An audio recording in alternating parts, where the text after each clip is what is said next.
welcome, welcome, welcome. You have just tuned into South Star Classroom, episode 199. Woo! We are doing so good. That means episode 200 is next week, and we couldn't be happier that we've made it thus far in our South Star Classroom journey. All right. I am your host, Jubilee Ransom, alongside another lovely host, David Castillo.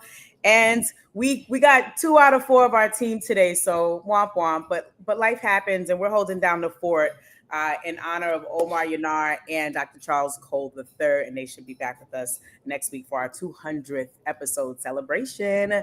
So before we get to today's topic, David, how are you doing? I'm doing well. Thank you for asking. We started school here. My son started school on Monday, so we're on day 2. And so far, I mean, it's still early, but so far so good. I mentioned it before. He started. He's doing band this year, and one of the benefits of doing band was that they do a full blown 2-week long band camp, 9 hours a day. So first day of school is not really first day of school. He's already been in the building, been on the ground, he's been working with his teachers. So that felt good. And then it's kind of cool too. They get to play all the home football games. So we're going to be on the field, home football games, doing all that stuff. I got to get the special seat. We talked about that.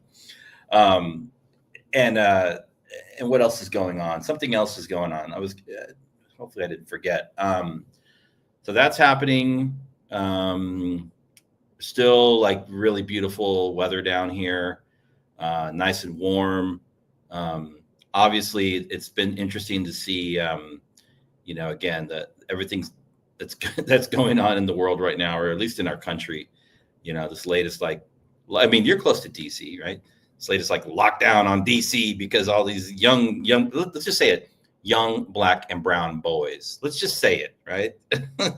Let's just say it, because that's just say it. Public just say safety, it. This is right, being in danger. This is so reminiscent of Trump in the 80s and 90s and the Central Park 5, and it's we are reliving history, right? Yes, Lord. So just home, keep your daughters home, keep your children.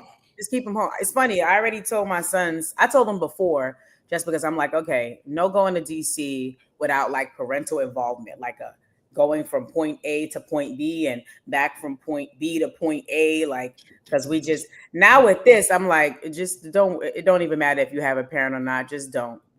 Yeah. Stay where we are, because it's ridiculous, so. Yeah. I mean, that's happening. And then on the home front, we've got, we're in the home stretch for Major League Baseball, and the Padres are on fire right now. So we had a good run against the Boston Red Sox, beat them 2 out of 3. We beat the Giants last night in San Francisco. And we are, hopefully, it looks like playoff bound. So go Padres. Go Padres. Somebody has to teach me how to decode baseball. It's it's pretty crazy. Yeah. Great game. How are you? I'm doing well. There's been lots going on. So I have my youngest who is starting high school this year. He's going to 9th grade, and he got into a school that I'm really happy that he got into. One of the charter schools actually in my portfolio. Thank God. My other son will continue at his school. He's going to be a junior this year. And so he's settled there. He's thriving there. So, he will be going there. So, of course, we're again having 2 kids in 2 different schools. That's exciting. But my oldest son, is also in the marching band. And this week is band camp from 8 a.m. to 8 p.m. And he is on the drum line. And he has traded in his cymbals, which he really loved, and I didn't know that he would ever be interested in anything else, because he also does play the piano loosely. He can read music, all that. And I'm you sure you don't want to do? He's no. And then the other day he came home, and I was asking him to celebrate their wins and share a good thing that happened. He's I switched instruments today. I was did you? Tell me more. I was well, what do you play now? He's I play the quads. And I was very nice. So the 4 drums, snare looking thing, he's playing that now. Yep. So I'm really excited. I didn't know that. Both of them. Yeah, he, that's great. when he transitioned to high school and he said band, I was thinking, band, like orchestra band. But down here in the South, like marching bands are really big. We don't really have many in New York. We have like one or two marching bands, but Yep. that's not like a thing. So yeah. But yeah, so this Yeah, is we're in the same boat there. We're going to be on the same journey together then. That's great. absolutely, absolutely. So let's hop into today's topic, which also was inspired by my oldest son, who told me a few weeks ago that he has nomophobia. Yeah, I was going to ask you about that. What does that mean? And I said, what the heck is this child talking about? We don't need any more phobias. Okay. We have enough. All right. So today's topic is plugged in, zoned out, navigating nomophobia in the battle for focus and student achievement. And so, nomophobia, for all of you out there watching, nomophobia is the fear or anxiety of being without your mobile phone or losing signal or connectivity. It's a modern day anxiety disorder linked to our heavy reliance on smartphones for communication, information, and social connection. So that is what nomophobia is. And can you believe that that is where we are as a society? Because this generation of Yeah. teens, when they were born, we were already all about the devices. So they don't know a life without it. Okay. And so the other thing that inspired this episode was an article that came out that was really highlighting parents pushing cell phone bans across the nation, parent-led initiatives, and we'll get to that a bit later. Hmm. But first, I'll share some stats connected to nomophobia. Right. So studies show that 66% to 73% of smartphone users experience some level of nomophobia. Around 53% of teens report feeling anxious when they can't use their phone. Oh, sorry. Here goes Meadow. Meadow, hush. Not right now. Thank you. Okay. She's defender of the universe. Meadow needs a little cell phone. She does need it, right? So she can call the people that are outside and tell them that she doesn't allow them to walk past our door. Yeah. In educational settings, up to 50% of students admit to checking phones multiple times per hour during class. And research links excessive phone use to increased levels of stress, anxiety, and poor concentration. Now, let's go to its impact on education and mental health, right? Use of cell phone or frequent or excessive use of cell phone, right, decreases focus and attention. It says frequent phone checking disrupts cognitive processes needed for learning, increased anxiety and stress, fear of missing out, and social media pressures, heighten emotional distress, sleep disruption. I've gone into my kids' room, like, if y'all don't go to sleep, put these phones down, right? Overuse, especially at night, leads to poor sleep, impacting memory, impacting mood, right? And then, of course, classroom distraction. Phones distract not only the users, but their peers, that affecting overall the learning environment overall, right? And then there's the social isolation paradox. While phones connect us digitally, nomophobia can deepen feelings of isolation. Can you believe that? And dependency on virtual validation. So those are some quick stats. And then lastly, I will say that there are several parent-led campaigns in our nation, 37 of which have yielded cell phone bans in districts and school districts. So I'll stop there. Any initial thoughts before I pop out the first question? Whew. Well, I've I got a know. lot to say on this topic, Yeah. both as a parent, a former teacher, and a former school leader. But I would say for now, I'm glad to see that there's a national movement to address cell phones in schools. It kind of feels like it's one of those things that's been in place in the charter school spaces for a while now. Yeah. And now it's like big, large districts, public districts are kind of waking up to it and having to figure out how to do it, right? Because there's a political piece too, to like, how do you do that? And I mean, I'm sure school board members that support the stuff, maybe they're going to get elected out. I don't even know, or that don't support it. So there's that whole like political lens to it. But I think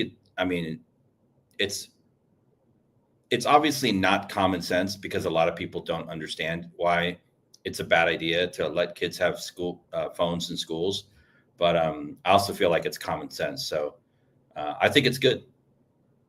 Yeah, I think every good thing has its bad side, right? Too much of any one thing could be not so great.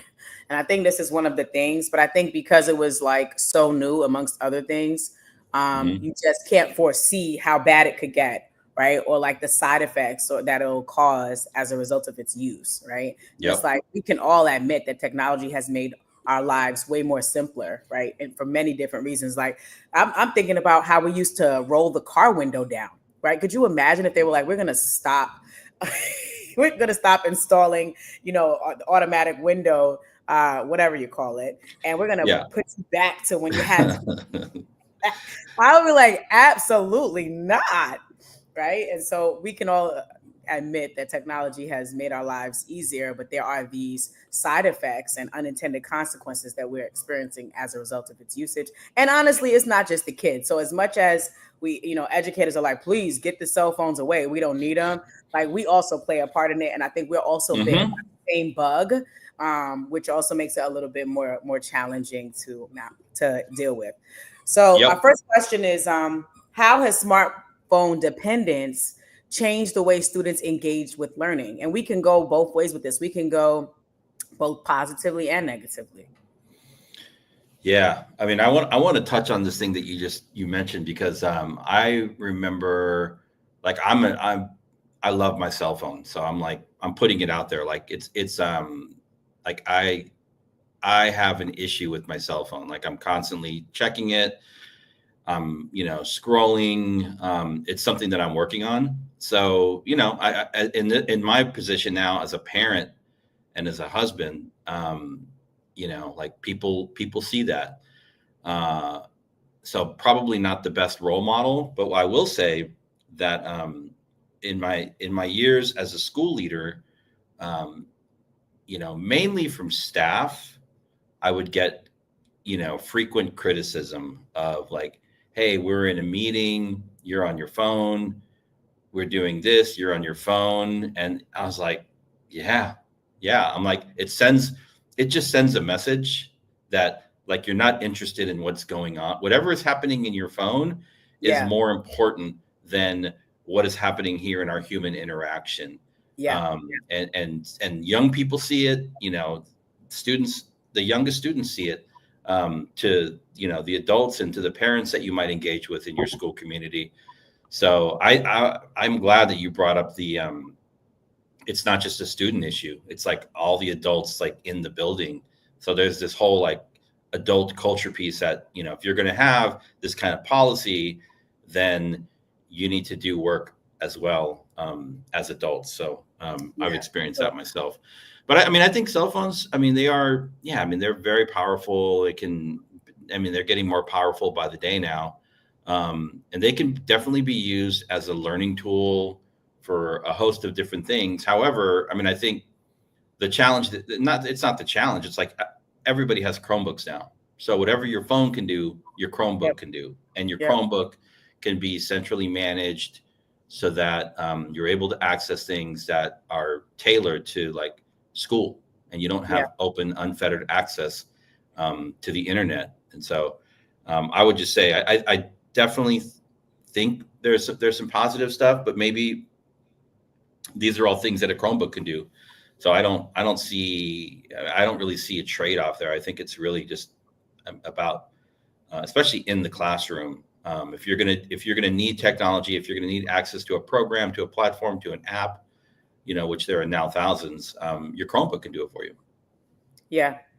I think that I mean that's good, right? That is part of the learning experience now that you have to have a device. You have to have a Chromebook, a computer, whether it stays at the school, whether it goes home with you. Like you have to have access to a device, right? The days Mhm. of using workbooks and things like that, I won't say they're over because I still love to see a good workbook and I don't know if that's the 80s in me, but I'm like, yes, write it down with your hand, with Yeah. your handwriting, write it I yourself, right?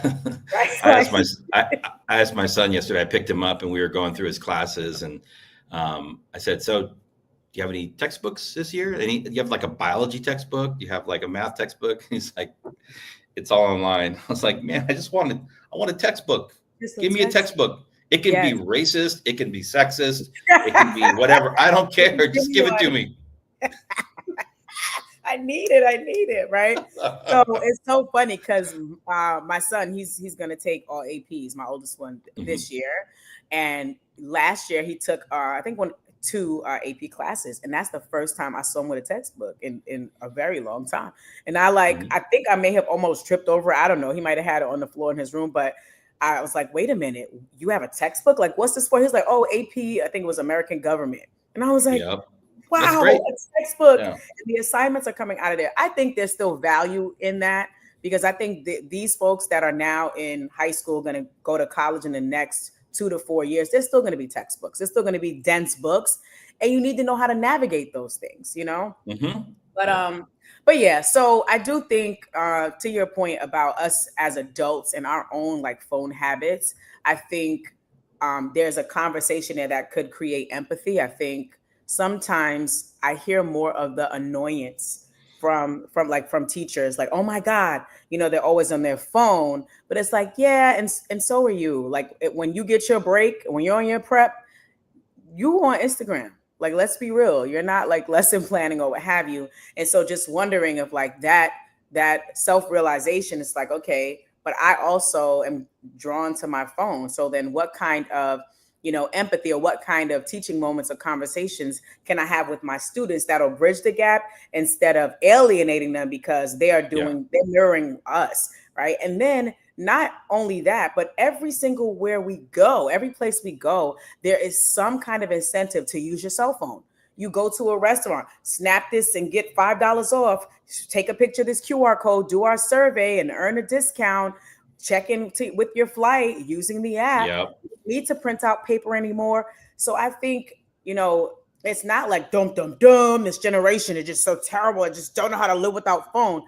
It's because our society is trying to do away with paper and writing and all of that and trying to move to an all digital society. So the pressures for our children are coming from everywhere, from every direction, not just from school to not use or to use your cell phone. So the world is saying use your cell phone every single place you go. And school is like, no, but not here. And I think there's got to be a way to kind of bridge the gap, right? So this is a good comment here, and I saw it somewhere online. I think it was on X, making the analogy around cell phone usage in schools. Yeah. And so we say you should not use your cell phone when you're driving because it is a particular task, and you need to have sustained focus, right? Yeah. So being on your phone is not good when you're driving. Now we have car accidents in the middle of the day on a sunny day, or there's like how did this happen? There was just like you're on the highway and somebody just like rolls their car. You know, it's like, they have a stroke, they have a seizure. No, cell phone. Yeah. And so I mean the same can be said for learning, right? Yeah. If you want students to like take in information, take in text, take in dialogue, make meaning of it, you know. That's a sustained task, a mental task, right? And so, and adding that other distraction known as the cell phone to it just is like, it's counterintuitive, but I digress. Yeah, no, I think we are responsible for like framing and reframing, you know, what this could look like and why it's important to be able to separate. I think more than it is about like one or the other, I always say I would teach my students, right, just like I teach my sons, about appropriateness, time and place, right? Not demonizing it and saying it's just wrong. You just need to know how to know. Like you get more out of this experience if you are device free, right? And the other piece is let's really, and we'll go to the question too, but let's talk about engagement. This has been my wondering around this. Because I get that we want to have device-free schools, and I'm for it because I do believe it'll help to increase focus and all of that. And on the other side, I still have a question around the teacher strategies around engagement. Because now when we move the phones, what will you say? Now to those teachers out there killing it, like this is for teachers that aren't planning, right? Don't know how to, move a room and have a hook that's going to draw children in to want to learn about what you're talking about, no matter how hard Mm-hmm. it is, no matter how boring it could be. You know how to make learning engaging, fun, exciting, right? Because once the cell phones are gone, like that distraction free environment frees you up to do what you do. So my wondering is always around whether or not our teachers are able to and willing to do what they have to do to keep their attention for a generation that is their attention is fleeting, right? So are you stepping in to ensure that they are going to tap into that lesson and get that maximal learning? That's my question.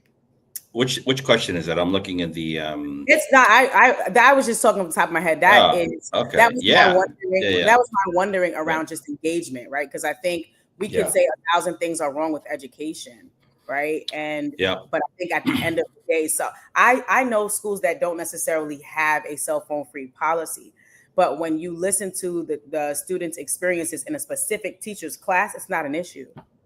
The Hmm. teacher doesn't even, because the kids are engaged, you know. Yep. So Yeah. And they're not checking their phone. They're doing hands-on stuff. They're moving around the classroom. They're reading this, reading that. They're debating. So the cell phone is secondary because the teacher is engaging. Do you see what I yeah. mean?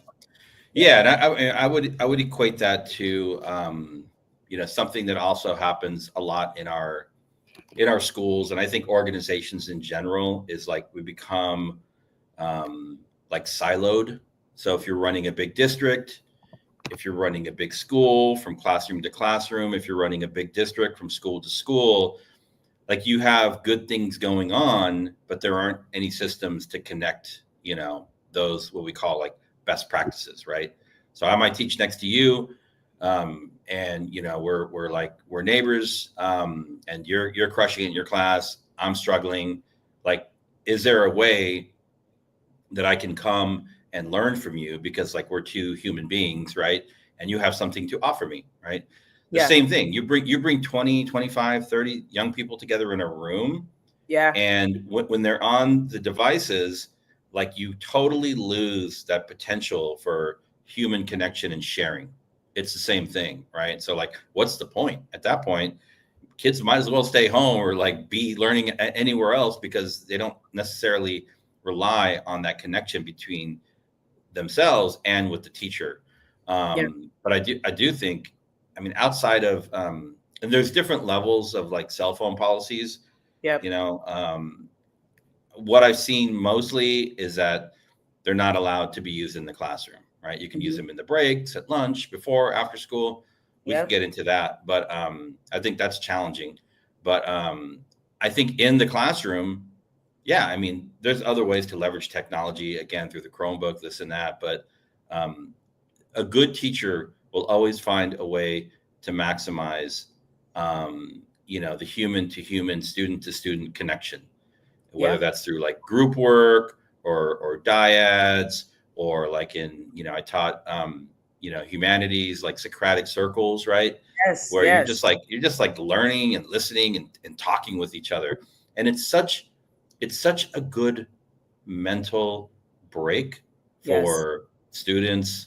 It slows their brains down. Class is going to end in 30 minutes, and in 30 minutes you're going to go and you're going to check your device. But right now, we are talking about, the fundamentals of American democracy, Yeah. and comparing them to 2025, and have we lived up to the ideals of the founding of this great country?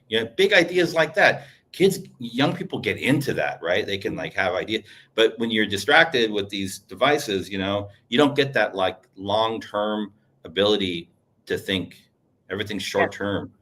And Yeah. so and that's really what we are missing. I mean, we're talking about cell phones in schools, but really we are becoming as a whole as a distracted society, Yes. and that affects all of us. Absolutely. I agree with you wholeheartedly. And I was just thinking, right? I was in one of the best PD sessions I've had in my career over the past 2 days, right? Yeah, The Center for Creative Leadership. Amazing. I didn't open my laptop not one time. Now, people might say, oh, that's because you got self-control and all of that. No, because when we as adults get together for district meetings or team meetings or whatever, what do? Put the norms up. And what's always one of the norms is try to stay device free, try to stay distraction free, try to, limit your cell phone use or right. And they're saying that to us as adults. So all I'm trying to say is, like, when we look into the eyes of our children, we need to see ourselves, because we are also perpetuating the same issue, and we also are struggling with the same things that they are, right? Like, 100%. These norms are like technology free still, but because the sessions were so engaging and it was so participatory, I didn't reach for my laptop at all. And I have a bunch, and I'll have to get to them tomorrow because we were engaged in this session, and the same would be true for children. So yeah, let's hop to the next question. In what ways does nomophobia? I really had to like practice this on my walk the other day, because I said they ain't got some nerve with this daggone new phobia. I know. It's been existing for a few years now, but nomophobia, how does it contribute to anxiety and stress in youth today? Anxiety is an all-time high, damn it, and stress. So let me see if I understand the question correctly. So this is like the fear of not being connected, right? Yes. Yeah. I mean, I think it said no mobile phone phobia. They just short a nomophobia. Yep. I mean, I think it's connected to. I mean, it's definitely connected to the way that our societies have changed, and some of that is the result of like things that have actually changed, and I think a lot of it is a result of our this quote unquote like lack of work-life balance that a lot of people claim to have, and we really don't. I think we have longer commutes now. There are so many other issues, and I mean, young people just are growing up in a different. I don't think it's any safer or more dangerous for young people now. Maybe in some areas it is. But I don't think it's any better or worse than it was when I was growing up. I don't know about how you feel, but I think we became super overprotective of our children at a certain point en masse, and so what I'm getting at here is like, that time, from after school to whatever dinner time is, for me growing up was like, I was out on the streets, right? I was out, just exploring, right? Obviously pre-cell phone, but young people, they don't really have that these days unless it's like a very structured thing, like band or sports or something else. Maybe in some communities it exists, but I think young people have lost that that experience, and so what makes up for it is access to technology, the computer, the cell phone.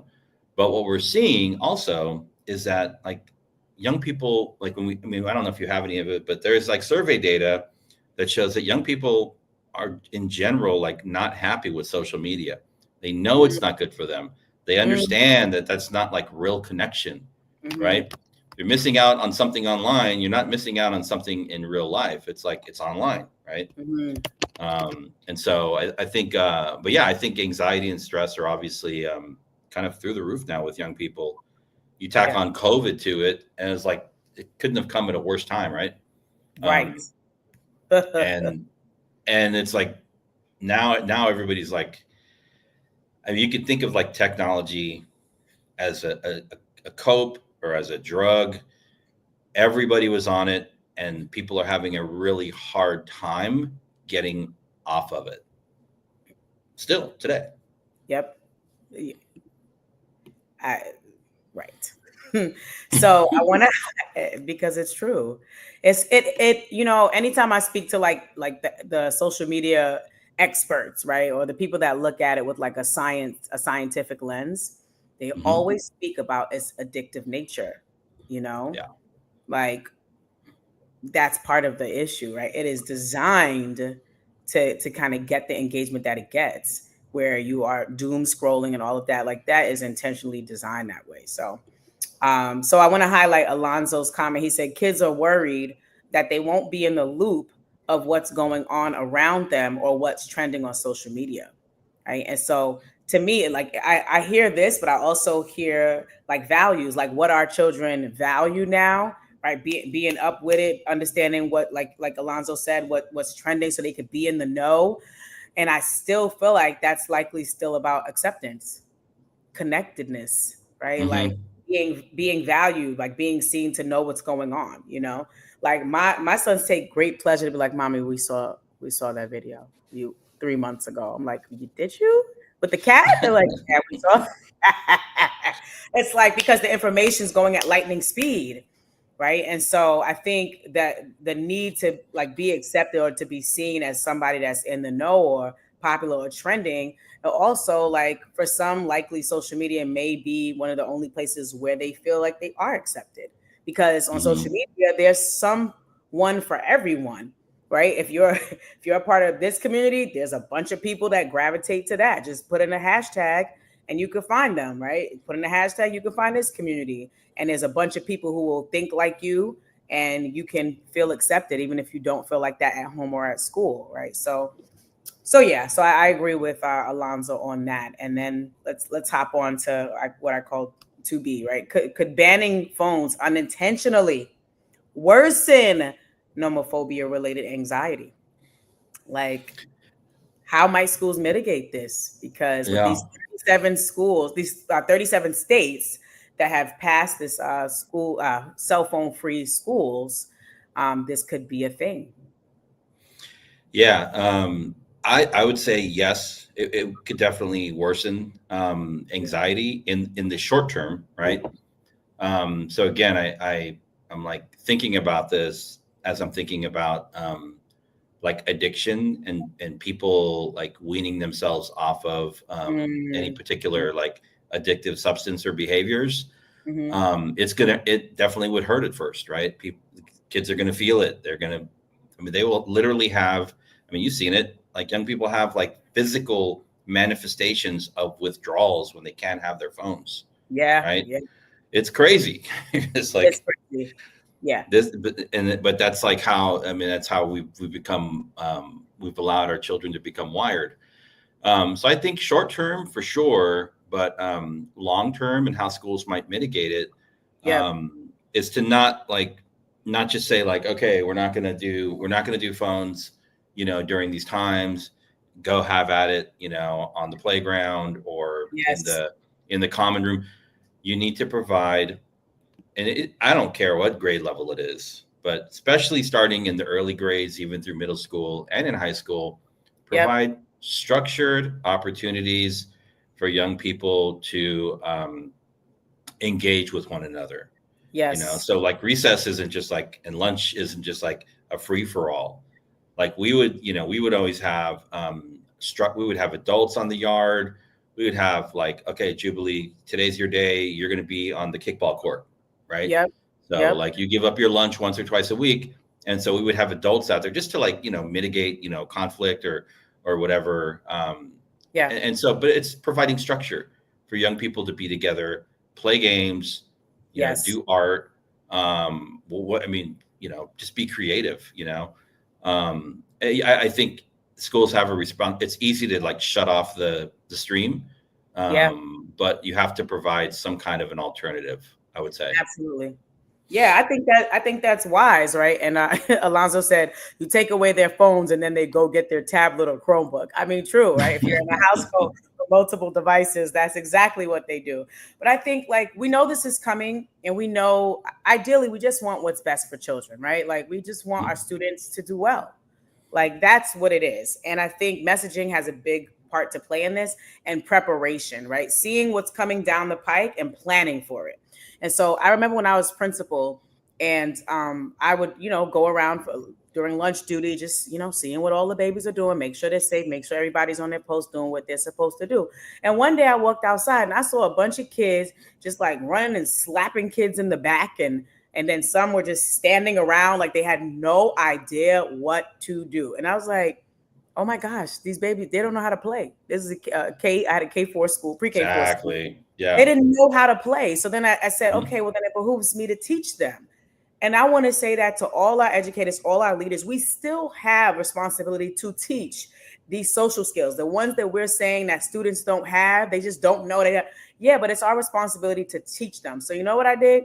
I taught them how to use recess time, right? Because of course you're not allowed to be on your phone.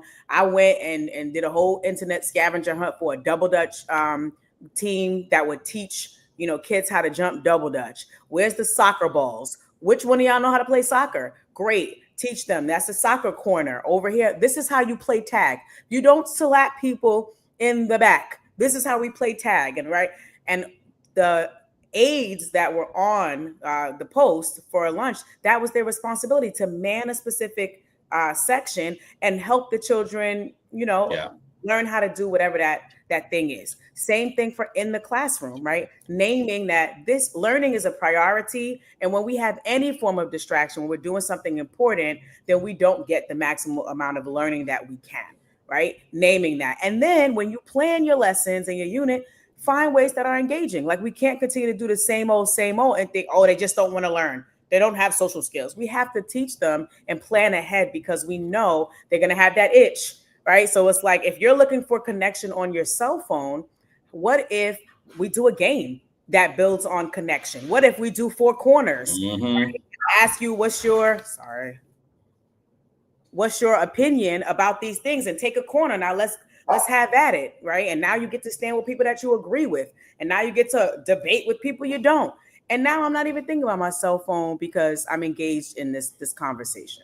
So I mean, it sounds like you and I would have made a great collaborative team to open up a school, because a lot of the things that you did, we did in Oakland. So, but I will say, in the very first school that I worked at, where I taught, and then where I ultimately I was like the principal for, I think, a 7-year or an 8-year run in East Oakland. This was like when the kids had phones.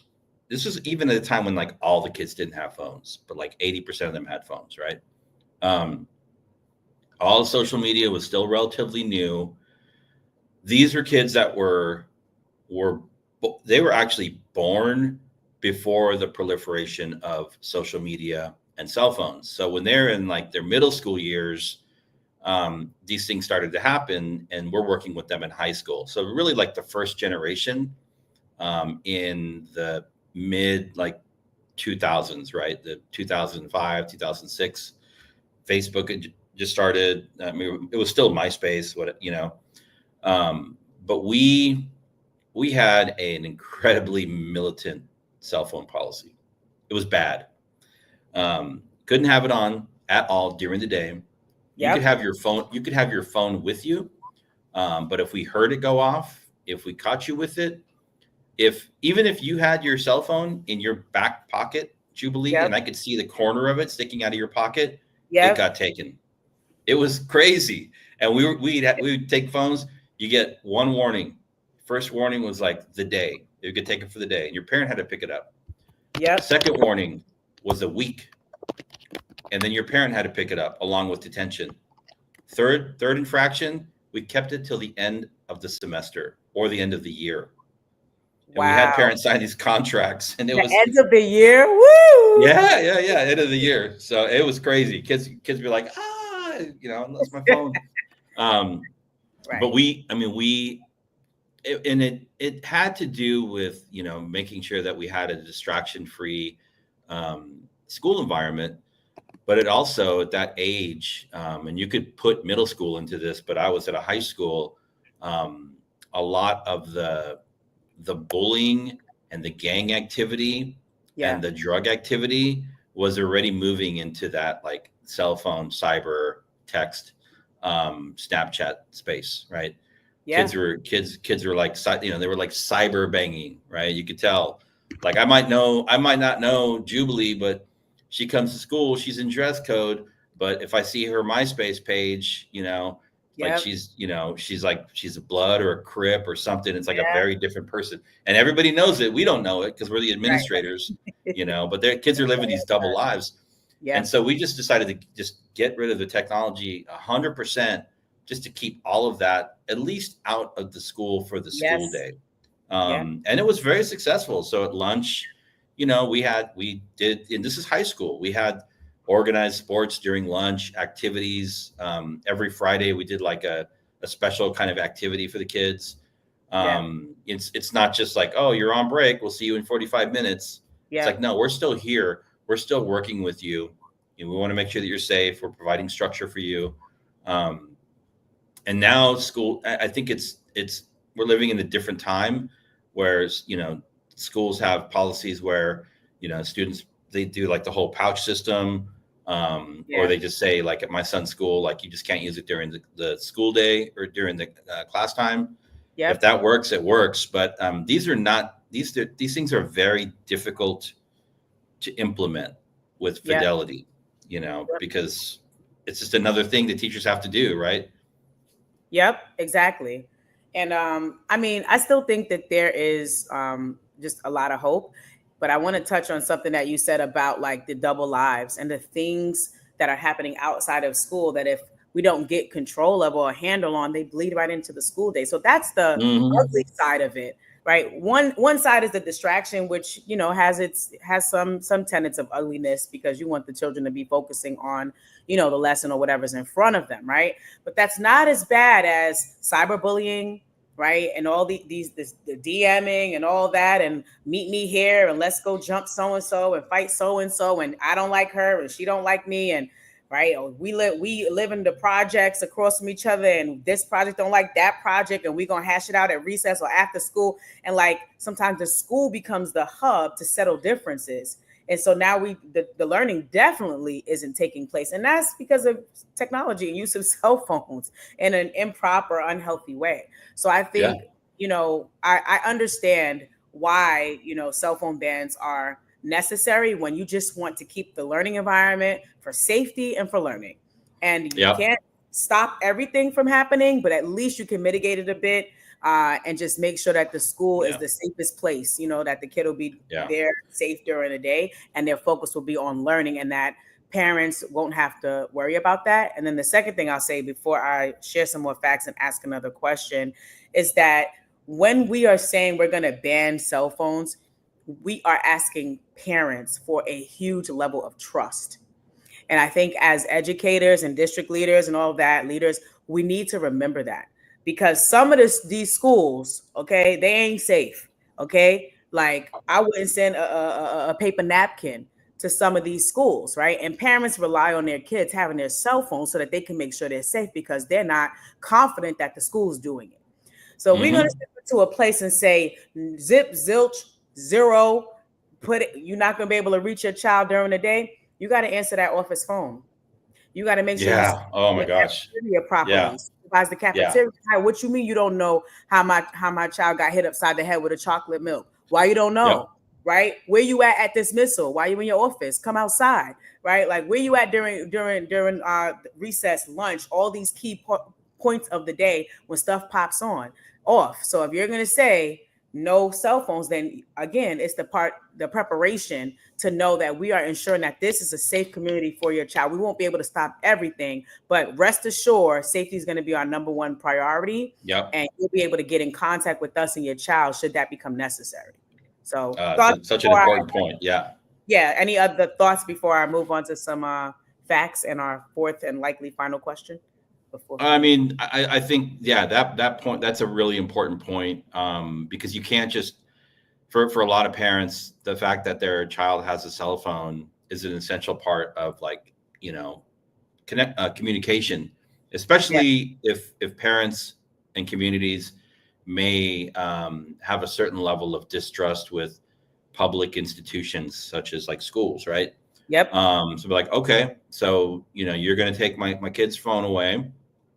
So how are you going to guarantee their safety? And if I need to talk to them or if they need to talk to me, it's that whole thing of like, pick up the phone, right? And you can't, I've seen that happen so many times. It's just gone south, with parents. And then the other thing was, it makes me think of some experiences that I've had, too many, where people might push back on like the no cell phone thing in high schools. They're almost adults. We should trust them, but I mean, the most extreme things that I've seen happen, and you've probably seen them too, you alluded to it, were like, okay, there's a fight at lunch.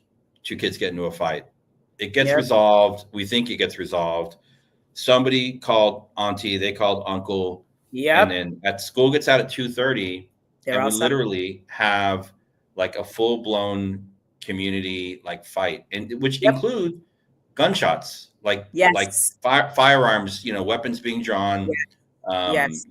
I've had kids get shot in the front of my schools Same.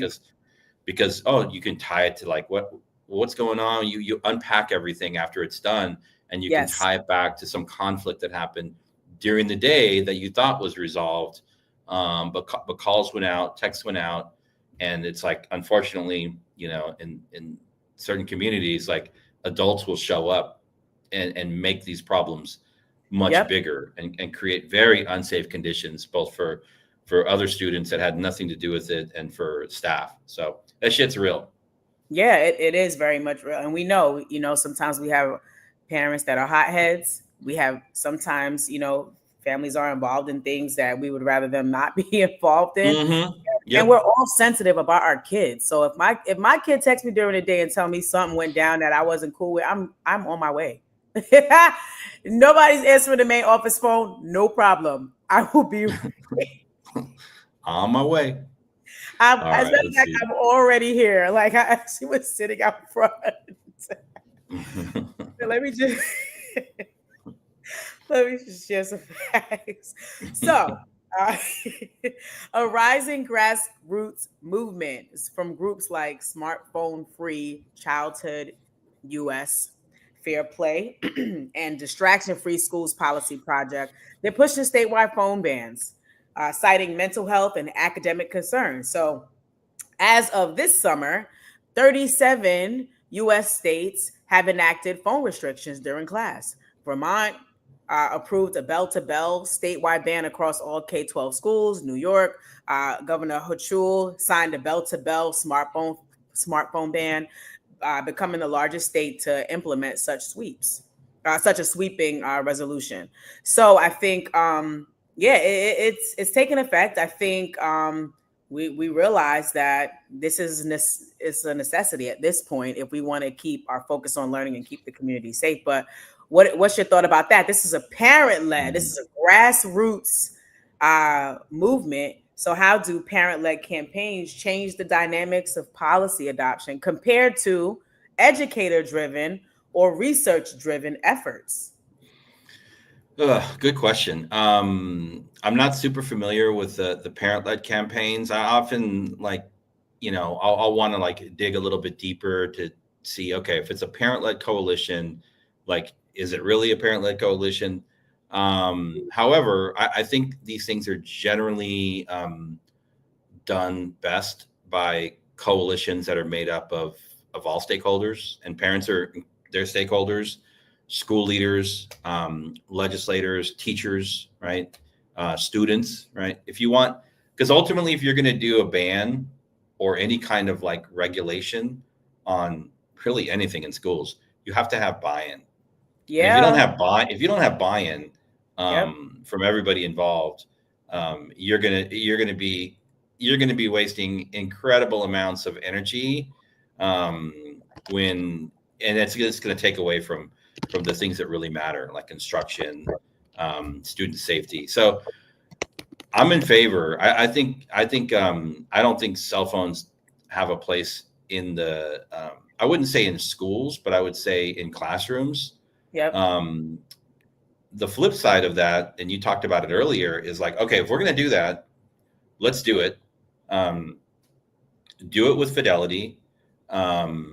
You should be like tracking your data around like cell phone violations to see if it's impacting any one particular subgroup more than the others. Yep. How are you communicating this out to families?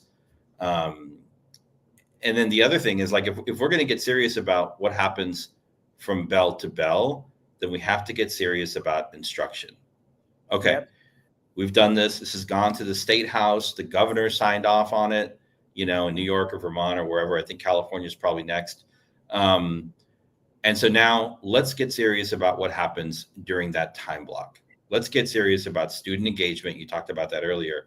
Yep. If we're going to remove that distraction, like, let's double down on making sure that that time is well spent for students, right? And the teachers have the support and the training to, craft lesson plans and activities that actually engage students, that involve student to student engagement, right? Yep. Because I think just, taking the cell phones away and then having students, sit, one-on-one with a Chromebook, answering questions or reading a passage is like, it's kind of it's a cop out. Yeah. Yeah, it is for sure. And I think there are real ways to fill this gap because we were doing it before, right? Great Mm-hmm. teachers were doing it before cell phones came in and invaded the space, and maybe we allowed it to go too far, right? Or maybe there were so many other things happening in our world that we just didn't foresee that it was going to create such a problem with this whole anxiety and mental health and cyberbullying and all that. We didn't foresee that, but now we know. Now we have research. We have over 20 years of research Yep. about impact. So now that we know, we've got to do something about it, And so there's an article in the Times that is citing a book called The Anxious Generation. Have you heard of it? Oof, no, but I'm getting Yeah. anxious thinking about it. It says that so in the years since The Anxious Generation was published, this is a Time article, right? The parents formed a loose coalition of advocacy groups that were focused on pushing school administrators, superintendents, and state legislatures to make schools phone free. So many of these groups, they connected through Fair Play, which is another advocacy organization. It was founded 20 years ago as the Campaign for a Commercial-Free Childhood. And in 2017, Fair Play launched the Screen Time Action Network, which became an incubator for the movement to get phones out of schools, right? So the article is also stating that at first it was kind of dismissed, right? It was just like, okay, but then when COVID came and we were all home and with our children, it's like, oh snap, they are really addicted, right? With the earlier word that you use, right? They are addicted. We've got to do something about this. And so this grassroots is really coming out of that, where they meet and figure out how to write, policies and all that kind of stuff, to push school districts to move in that direction, to just get rid of the phones and take our babies' attention back. Yeah, I mean, I think the research is clear, and even without the research, like if you're raising children or if you're working with young people, I mean, you just see it, right? Yeah. You see it. It's just everything feels so different now, and so I think on the home front, whenever we have the opportunity to support, young people getting together, going out, doing something social, like we do it. So took my son out to a concert last weekend with a couple of his friends. He wanted to go see a band, so we took him out there. And I'm like, yeah, this is good. You're around 15,000 people, and everyone's focused on this rock and roll music that's happening right now. I'm like, this is connection. This is the real world. This is the real world. Yes, like touch it, feel it, engage. Not like a 30-second clip of your favorite band on Instagram. Like this is it. Yeah. Yeah. So, digital detox. Since we're talking about anxiety, since we're talking about addiction, since we're talking about withdrawal, right? That means there likely will need to be some kind of detox if we're pulling away the very thing that this quote unquote anxious generation is so used to having that they'll no longer have, right? So what does that look like? Digital detox or mindfulness practices that'll help to mitigate nomophobia's effects. Like why not? Is this even a thing? Like can we do this? Can we help them detox and not yearn for their phones as much? I mean, I don't think this is a question for can we help young people? I think this is for all of us. I mean, we've gotten ourselves into this situation, and it's really been like the last 20 years, where it's really accelerated. So I'm certain that if all technology were to go away today or tomorrow, we would be fine, right? We would work it out. But I do think, and that's not going to happen. Technology is here to stay. Computers, tablets, cell phones. Yeah. But I do things like mindfulness. I mean, they really, I don't know if it's like a detox thing, but like moderation, and that can happen like during the day. Yeah.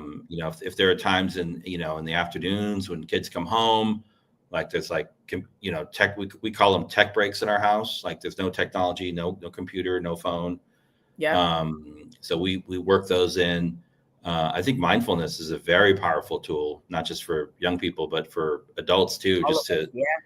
help slow your brain down, slow your breathing down, slow Yes.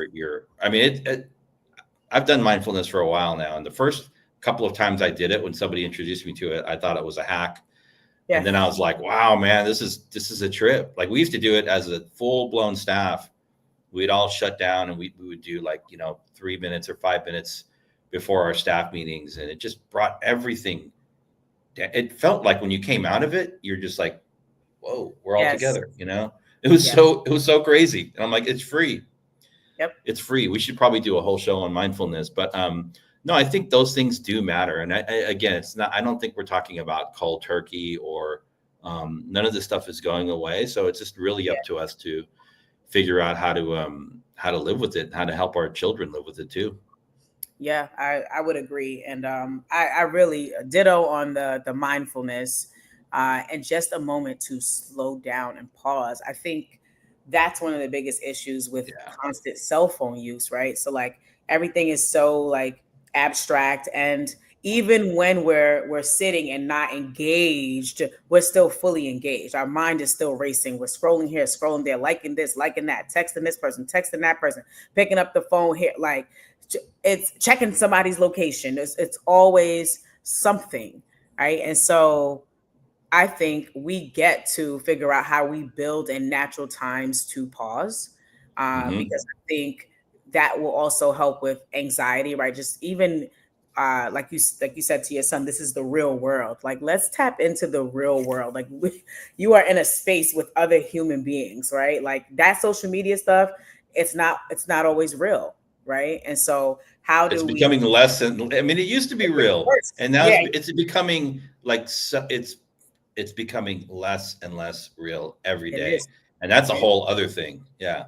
Yeah, right. So it's like it's not even, you can't even rely on that. That's a whole nother people just getting on there and making up stuff that's not even true and have a bunch of followers doing that. So I Hmm. think again, I do think, and we'll switch to final thoughts, but I think it's still our responsibility. Like I'm all for it if we're gonna ban it, do bell to bell, no problem, right? But I think in addition to that, we've got to prepare as educators in front of those children. Let's make sure that we have our lesson plans, that we do our intellectual prep, and that we're figuring out how to make our classrooms welcoming, safe, engaging environments for our students. Like we have that responsibility to do that. And it's not fair to say, all right, I'm going to take away your cell phone because y'all don't listen anyway, y'all don't pay attention, but then we don't have the antidote for it. You know what I mean? Yeah. Um, for their attention. Like we've got to reconcile that. And again, like that whole safety piece, right? We've got to make sure that that these schools are safe places for students, and we're doing our darndest to ensure that it is, because we all know, right? If safety is the precursor to learning. Like if I don't feel safe, and that's physically and psychologically, I'm not going to be able to learn, right? And so I Yep. think we have some work to do as the adults that have the privilege of serving our children, so that our environments will still be viable even when they ban these phones. And I am interested. Maybe we can come back and see which schools are doing it and having success, because I could almost bet you that there are some schools in this world that are doing just fine and they're thriving. And I would love to see some research on that as well. Yep. For sure. I think, I mean, I definitely support cell phone bans in the classroom. Again, like I said, I think if we're going to do that, and I think we should, like, then we need to make sure that we are making, and that educators are, setting themselves up to make sure that the time spent, whether it's a 50-minute block or an hour and 20-minute block, is really being used to advance student engagement and student learning. That's like from the time the bell rings to the time students leave the classroom.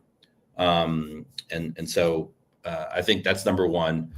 Number two, I think, obviously technology is not going anywhere. It's probably going to continue to escalate and become more and more of our daily lives, and that includes young people. And so I think we need to learn how to live with it in a different way, in a healthy way. And so there are, I keep plugging Common Sense Media, but they really put out a lot of good resources for educators and for parents around appropriate use of technology. We didn't even talk about this, Jubilee, but there's this whole world of like online safety and like revenge porn and all of the dark side, the real dark side of what's happening with technology out there. Yes, there's an open invitation there for schools to double down on parent education in those spaces, in online safety. So, any school district, school leader that's listening to this or that will listen to this, make sure that, that you're well versed and educated in and around online safety, and then provide resources to your families. Because a lot of parents, it's just not on their radar. It's like, my kid's got a cell phone, I got to go to work. There's no parameters on the device. I'm not checking the device. I think that it's a good place for schools to step in and provide that parent education, in addition to working with the young people. But and I do think we call it like a periodic detox is good. We went out. I'll end on the story. We went out camping a couple of months ago, up to our local mountains, and we were. It's remote camping, so there's like really not a campsite. You're just out in the woods, and far off. There's no Wi-Fi, not even any cellular. And we were there for 4 days. It was me, my son, and my brother-in-law, and it was hard for all of us, because we're like, if you walk over to that hill over there, you might get half a bar. And then we were like trying to suck whatever, cellular service that we could get. And we just were like, okay, it's not happening. We're here, we're here together. And it was great, 4 days of that, just, and then, we left after the fourth day and came back onto the main road, and everybody got their service back. And all of a sudden it's like, okay, let me get caught up now. I'm like, no, we actually were just catching up. We were actually just catching up. Being human beings. How about that? Right? Yeah. Remembering the world before all this hyper connectivity, which I think is really so I think the periodic detox, I'm a fan of that. Yeah, for sure. And who knows, like when schools decide to do that, when I was principal, we had a camping trip. You go, you do the rock climbing, and you do the I forget what the thing is. You have to climb up on the tree. Ropes. Yes, the ropes. I did that. My students were like shouting for me, go. I was so scared. But like in an environment like that, again, there was connectivity, there was engagement, and the focus was not on devices, right, or social media. So I think it's possible. So wonderful to chat with you about this topic. You all have been tuned in to South Star Classroom. That's David. I'm Jubilee. Shout out to Omar Yanar and Dr. Charles Cole III, who will join us next week for episode 200. Share this, and join us for the festivities. And we will see you all next week. Bye-bye. Episode 200. Peace.